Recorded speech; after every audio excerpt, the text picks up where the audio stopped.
IUPAC naming system for organic chemistry. Organic compounds के लिए IUPAC नाम, international union of pure applied chemistry, full form of IUPAC। देखो होता क्या है, हाइड्रोकार्बन हाइड्रोकार्बन हाइड्रोजन, कार्बन और हाइड्रोजन से बने यौगिक हाइड्रोकार्बन कहलाते हैं।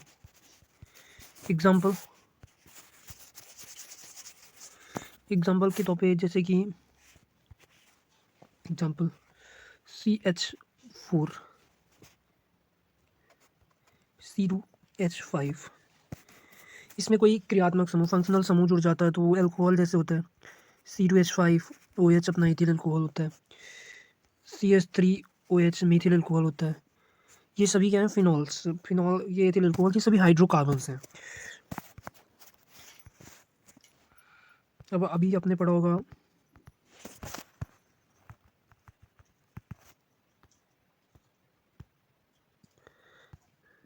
ये सभी हाइड्रोकार्बन है और इनकी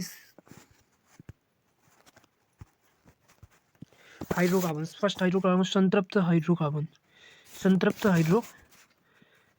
जिससे हम एल्केन कहते हैं। एल्केन ये होता है संतृप्त हाइड्रोकार्बन्स।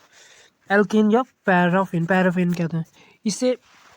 एल्केन या पैराफिन कहते हैं। पैराफिन एक लैटिन शब्द है जिसका अर्थ होता है कम सक्रिय, और संतृप्त हाइड्रोकार्बन के कम सक्रियता के कारण ही इन्हें पैराफिन कहते हैं।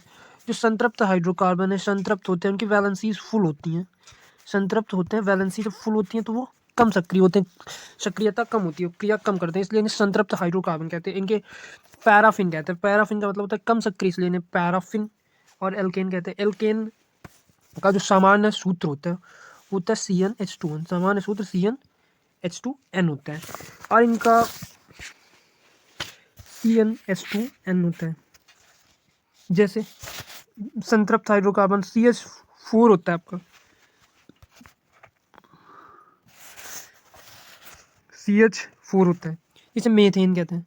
इनका अनुलग्न जो एल्केन होते हैं, इनका अनुलग्न एन होता है। जब इनका नाम लिखा जाता है UPAC नाम, तो उसमें लास्ट में एन लगाया जाता है, इनका अनुलग्न एन होता है। अब आपके पास में कुछ नए दूसरा होता है एल्कीन्स या ओलेफिन्स, जिन्हें एल्कीन कहते हैं, आपने सुना ही होगा, एल्कीन कहते हैं। ठीक, ये क्या होता है, ये हाइड्रोकार्बन्स की दूसरी एक श्रेणी होती है। जैसे संतृप्त हाइड्रोकार्बन, उनमें एकल बंध होते हैं।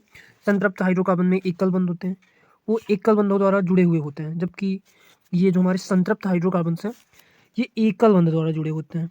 एकल बंधों द्वारा हमें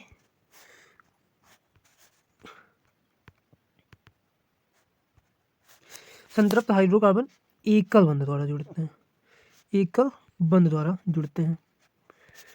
ठीक है, और इनके बीच में सिंगल बॉन्ड एकल बंध होता है तो वह संतृप्त हाइड्रोकार्बन होते हैं। अब तो तुम्हारा ये आता है असंतृप्त हाइड्रोकार्बन। असंतृप्त हाइड्रोकार्बन बंधों के आधार पर दो प्रकार के होते हैं। पहला तो हो जाता है एल्कीन। एल्कीन में डबल बॉन्ड होता है, एल्कीन के बीच में दो बंध होते हैं, और इनका सामान्य सूत्र होता है CnH2n। इनका सामान्य सूत्र होता है। इनका पहचान करने का तरीका होता है कि ये जब कार्बन ये कंपाउंड्स होते हैं तो इनके कार्बन कार्बन परमाणुओं के बीच में दो बंध, डबल बॉन्ड होगा जरूर, तो वो होता है एल्कीन। और जिसमें सिंगल बॉन्ड, सभी कंपाउंड सिंगल बॉन्ड्स के साथ जुड़े होते हैं वो एल्केन होता है। और ये एल्कीन होता है जिन्हें ओलेफिन भी कहते हैं। इनके बीच में लिखा हुआ दो सहसंयोजक बॉन्ड बनते हैं, दो सहसंयोजक बंध बनते हैं।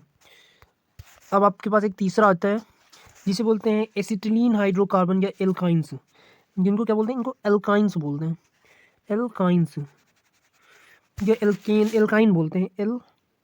इसमें अल्काइन लिखा हुआ है बट एल्काइन आपने पढ़ा होगा, एल्काइन इन्हें बोला जाता है। इनको क्या बोला जाता है, इनको एल्काइन बोला जाता है। इनका सामान्य सूत्र CnH2n-2 होता है। और इनके बीच क्या होता है कि इनमें जो एल्काइंस होते हैं, इनके जो कार्बन कंपाउंड है, इनके बीच कम से कम एक त्रिबंध होता है। कम से कम एक क्या होता है, त्रिबंध। ये लिखा हुआ 3 सहसंयोजक बॉन्ड बनते हैं, मतलब कि एक त्रिबंध बनता है इनके बीच, एक त्रिबंध बनता है। जहाँ पर एक त्रिबंध होता है उसका मतलब होता है वहाँ पे वह एल्काइन है। जहाँ पे एक त्रिबंध होता है वो क्या है, तो वह एक एल्काइन होता है। एल्काइन में एल्काइन में पहचानने के लिए आपके पास एक त्रिबंध होगा, इसमें एल्काइन में एक त्रिबंध होगा। जैसे एग्जांपल ले लेते हैं हमारा CH ट्रिपल बॉन्ड CH, ये इनके बीच देखो एक त्रिबंध है, तो ये हमारा एल्काइन है। यहाँ पे कार्बन के आपको पता है कि जो कार्बन होता है उसकी वैलेंसी संयोजकता 4 होती है, क्योंकि कार्बन के जो अंतिम सेल है उसमें 4 इलेक्ट्रॉन होते हैं और उसको अष्टक पूर्ण करने के लिए 4 इलेक्ट्रॉनों की जरूरत होती है। इसलिए यहाँ पे कार्बन अपनी वैलेंसी पूर्ण करना चाहता है, इसलिए 3 इलेक्ट्रॉन का साझा करता है, इसलिए 3 1 4। यहाँ पे ट्रिपल बॉन्ड बना हुआ है, ट्रिपल बॉन्ड जहाँ पे होता है वो क्या होता है, वह एल्काइन होता है। अब आता है इनका IUPAC नाम कैसे लिखेंगे हम।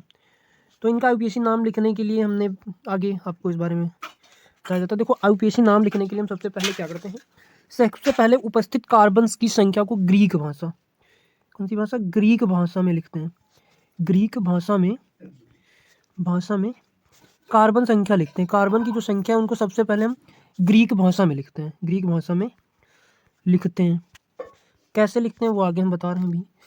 इसके लिए देखो क्या होता है ग्रीक भाषा में लिखने के लिए, अब जैसे कार्बन, कोई भी कार्बन है, अगर C1 मतलब कि एक कार्बन है तो इसको ग्रीक भाषा में मेथ लिखा जाता है। अगर 2 कार्बन है C2 जिसे बोलते हैं तो इसको ग्रीक भाषा में एथ लिखा जाता है, एथ लिखा जाता है। 3 कार्बन है C3 तो इसको ग्रीक भाषा में प्रोप लिखा जाता है। अगर 4 कार्बन है आपके C4 तो इसको ग्रीक भाषा में लिखा जाता है ब्यूट, ब्यूट। अगर 5 कार्बन है C5 तो इसको लिखा जाता है पेंट। अगर 6 कार्बन है C6 तो इसको लिखा जाता है हेप्ट, हेक्स लिखा जाता है, इसको हेक्स लिखा जाता है। अगर आपके C7 मतलब कि 7 कार्बन है तो इसे हेप्ट लिखा जाता है, हेप्ट। ठीक है, ऐसे लिखा जाता है। अगर इससे भी ज़्यादा कुछ कार्बन होते हैं तो हम आपको दोबारा बता देते हैं कि अगर इससे ज़्यादा कार्बन होते हैं C8 आ जाता है, C8 आ जाता है तो उसे ऑक्ट लिखा जाता है, ऑक्ट। अगर C9 आ जाता है तो इसे नोन लिखा जाता है। तो अगर C10 होता है, 10 कार्बन होते हैं तो इसे डेक लिखा जाता है। यहाँ तक ही लगभग होते हैं, और ये हम जो कार्बन की संख्या देखते हैं उसके आधार पर इनको नाम दिए जाते हैं। अगर कार्बन की संख्या फर्स्ट है तो मेथ होता है, अगर कार्बन एक से ज़्यादा है तो meth, eth, prop, but, pent, hex, hept, oct, non, dec, ऐसा सब होता है। अब आता है आपका इनका IUPAC नाम लिखना। देखो एग्जाम्पल देखते हैं।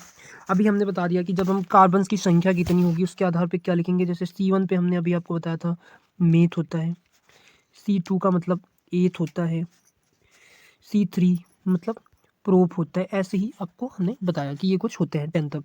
अब इनके ऑर्गेनिक कंपाउंड्स लिखने के लिए अभी हमने आपको एल्केन, एल्कीन और एल्काइन बताया। देखो पहला बताया था हमने आपको एल्केन, फिर एल्कीन, फिर बताया आपको एल्काइन। ठीक है, और यहाँ पे ये भी बताया कि जो एल्केन होता है उसके बीच में सिंगल बॉन्ड होता है, एल्काइन होता है उसके बीच में डबल बॉन्ड होता है, एल्काइन होता है उसके बीच में ट्रिपल बॉन्ड होता है। ये जो बॉन्ड है इनके बॉन्ड नेम भी होते हैं जिसको आप अनुलग्न कहते हो, अनुलग्न। जो एल्केन होता है उसके बीच में सिंगल बॉन्ड होता है, एल्केन का अनुलग्न एन होता है, ये लिख लीजिए। एल्केन का अनुलग्न जो होता है वो क्या होता है, एन होता है। उसके बाद आता है आपका एल्केन के बाद एल्कीन आता है, एल्कीन का अनुलग्न लास्ट में ईन आ रहा है तो इसका अनुलग्न ईन होता है। और आपका लास्ट में आ रहा है एल्काइन, आइन मतलब कि इसका अनुलग्न क्या होता है, इसका अनुलग्न होता है आइन। जब IUPAC नाम लिखते हो तो अनुलग्न लिखा जाता है, पहले कार्बन नेम, कार्बन की जो संख्या वो नेम, और उसके बाद उसका अनुलग्न लिखना ये जरूरी होता है। उसी आधार पर IUPAC नाम लिखे जाते हैं। स्क्रीनशॉट ले लेना। नेक्स्ट तो बताते हैं। अब एग्जाम्पल देखते हैं। अभी आपको पता है कि ऐसा ऐसा कुछ होता है। अब एग्जाम्पल जैसे पहला है C3H8। अब इसका IUPAC नाम लिखने के लिए C3H8 है, इसमें हम पहले तो इसका स्ट्रक्चर बनाते हैं। इसका स्ट्रक्चर कुछ ऐसा होता है। देखो कार्बन की वैलेंसी हमें फुल करनी होती है पहले,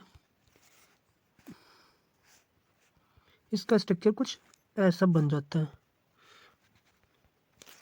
सभी जगह पर यहाँ पर एकल बंद है, मतलब कि एकल बंद किस में होते हैं, तो एकल बंद होते हैं एल्केन में, जिसका सामान्य सूत्र हमने बताया था आपको CnH2n+2 होता है। ठीक, +2 देखो CN मतलब C3 है, H2N 6 to 8 C3H8 ये इस फार्मूले पर लागू हो रहा है, मतलब कि ये जो दिया हुआ है C3H8 ये एक एल्केन है। अब एल्केन का नाम क्या होगा इसके लिए हम देखते हैं इसका आईयूपीएसी नाम। अभी हम बताया था आईयूपीएसी नाम लिखने के लिए सबसे पहले कार्बन की संख्या को ग्रीक भाषा में लिखते हैं। तो पहले गिनते हैं कितने कार्बन है, 1 2 3, मतलब कि 3 कार्बन है। 3 कार्बन में आपको अभी हमने बताया था जब कार्बन C3 होता है तो 3 कार्बन में होता है प्रोप। क्या होता है? प्रोप। ठीक है, प्रोप आता है। अब उसके बाद बॉन्ड नेम लिखते हैं कि ये कौन सा है उसका, जैसे एल्केन है तो इसमें सभी जगह एकल बंद, मतलब ये एल्केन है तो एल्केन का अनुलग्न क्या है वो लिखते हैं। एल्केन का अनुलग्न एन होता है, और आपने हिंदी में संधि विच्छेद पर संधि पढ़ा होगा, तो प्रोप प्लस एन बराबर क्या हो जाता है? प्रोपेन। इसका आईयूपीएसी नाम जो C3H8 है इसका आईयूपीएसी नाम क्या होगा? प्रोपेन होगा। उसके लिए सबसे पहले आपको इसका स्ट्रक्चर बनाना होता है। स्ट्रक्चर बनाने के बाद आप इस तरह आईयूपीएसी नाम लिख सकते हो। दोबारा आप इसको करके कोशिश करने की, कमेंट करना, बताएंगे। दूसरा अगर कोई प्रॉब्लम है इस तरह बता सकते हैं हम। 4 हैं, 2 हमने, एक हमने बताया अभी, दूसरा फिर बता देते हैं एक और बाकी कुछ अभी करते रहना। इसमें ये बताते हैं C4H10 ये किसका आईयूपीएसी नाम क्या होगा इसके बारे में हम आपको अभी बताते हैं। C4H10 देखो C4 मतलब कि 4 कार्बन है, ऐसे ऐसे 4 कार्बन जुड़े हुए हैं। अब 4 कार्बन में 10 हाइड्रोजन आपको लगाने हैं। एक हाइड्रोजन यहाँ पे लगाओगे, एक यहाँ पे। यह अभी इसका संरचना सूत्र है जो आपको बनाना होता है। आपको अणुसूत्र दिया है आईयूपीएसी नाम लिखने के लिए, आपको उसका संरचना सूत्र बनाना होता है, क्योंकि उसी से आपको पता चलेगा कि इसके बीच में कौन कौन से बंध लगे हुए हैं। ये ऐसा कुछ होगा। तब आप इसमें गिनेंगे, देखेंगे सबसे पहले कितने बंध हैं, तो सब में सिंगल बंध है, एकल बंध है, 2 कार्बन हो गया, 3 कार्बन हो गया, 4 कार्बन हो गया। सभी में एकल बंध है मतलब कि एल्केन है।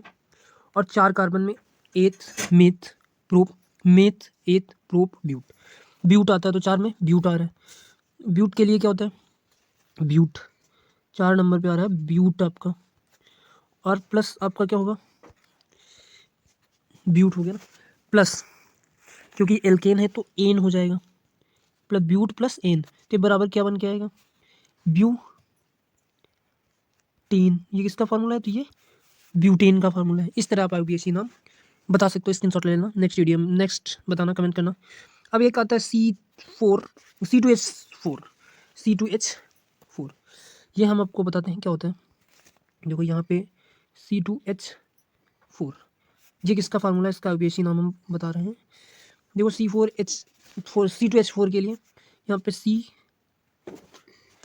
पर अब हाइड्रोजन लगा देते हैं कुछ।